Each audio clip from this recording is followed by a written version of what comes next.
Estudo Bíblico Isaías 22. Previsão da queda de Jerusalém. Versos 1 a 14. Jerusalém está localizada sobre 2 ou 3 colinas no meio de vales rodeados por notáveis cadeias de montanhas. Os jerusalemitas, do alto dos telhados de suas casas, descortinariam a aproximação dos exércitos atacantes da Babilônia. Apesar do iminente perigo, os judeus se entregaram aos frívolos prazeres e à indulgência carnal e se deparariam com a tragédia total. Seu rei, Zedequias, tentaria inutilmente fugir da cidade, segundo Reis 25, versos 4 a 7. Destruição lamentável seria destinada à cidade e ao seu povo. Verso 4. Verso 1, Vale da Visão.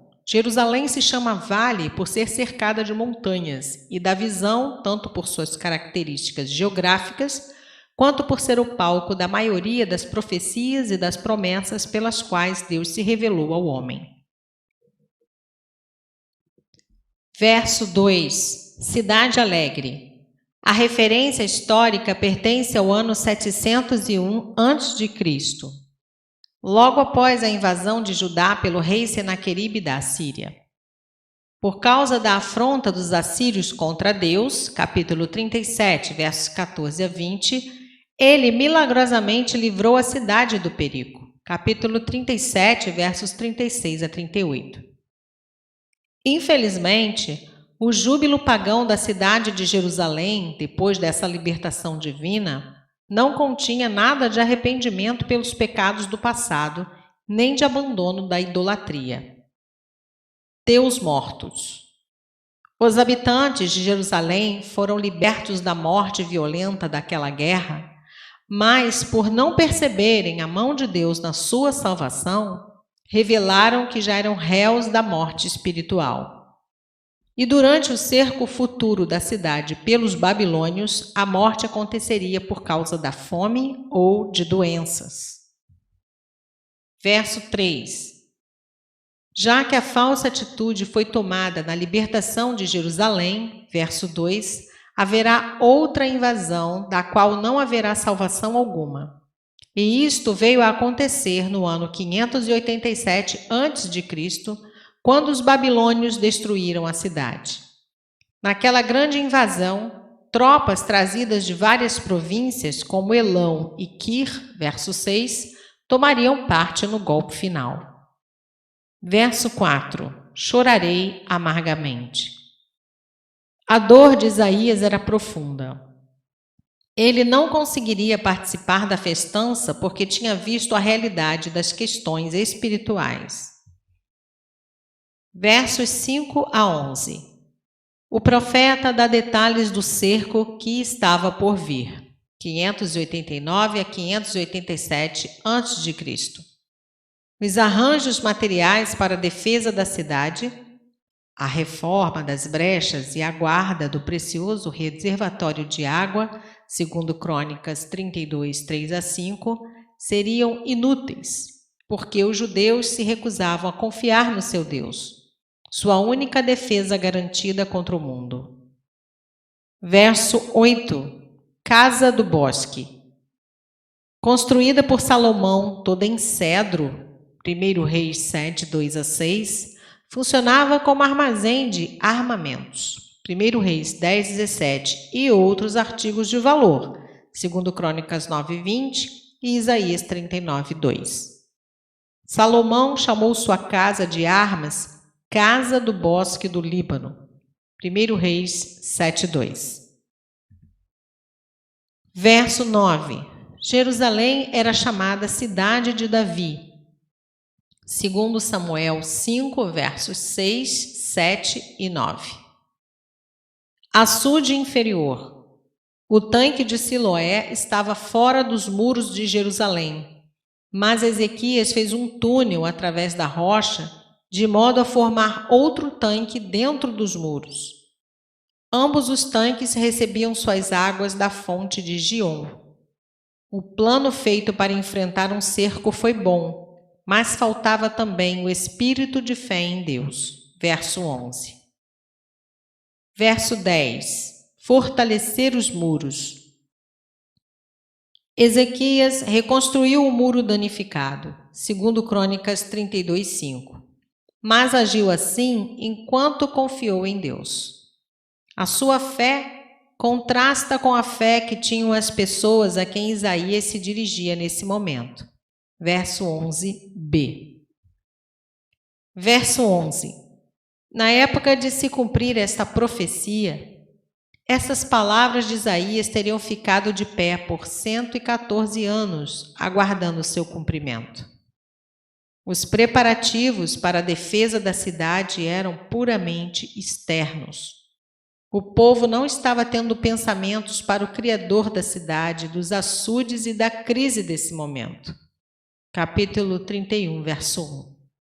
Contra quem suas defesas materiais eram totalmente ineficazes. Versos 12 a 14. A insistência do Senhor a que se arrependessem foi recebida com cinismo e indulgência carnal crassa. Contraste esse espírito com a alegria legítima do povo de Deus em capítulo 35, verso 10 e 51, verso 11. Mas o amor paternal de Deus não pode ser assim tão ridiculamente ignorado e desprezado sem as mais severas consequências. Esta profecia deve certamente se referir ao começo da invasão de Senaqueribe, quando Judá errou e preferiu confiar na ajuda do Egito, enfrentando a vingança da Assíria.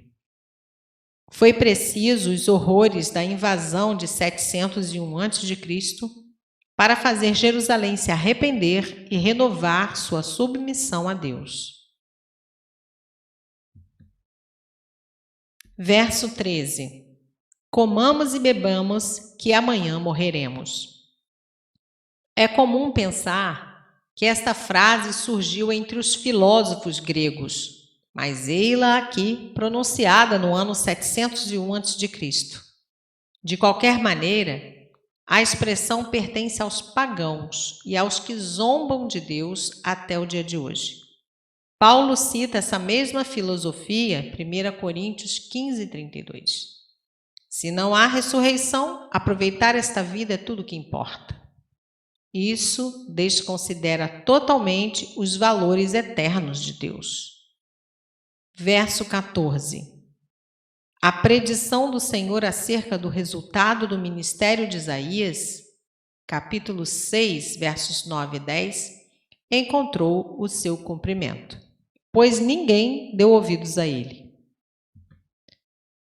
Verso 15. Sebna, o mordomo. Possivelmente de origem egípcia, esse homem era menor em autoridade somente ao rei. Outras referências do Antigo Testamento a Sebna o tratam como escrivão. Capítulo 36, verso 22, 37, verso 2, 2 Reis, capítulo 18, verso 37 e 19, verso 2.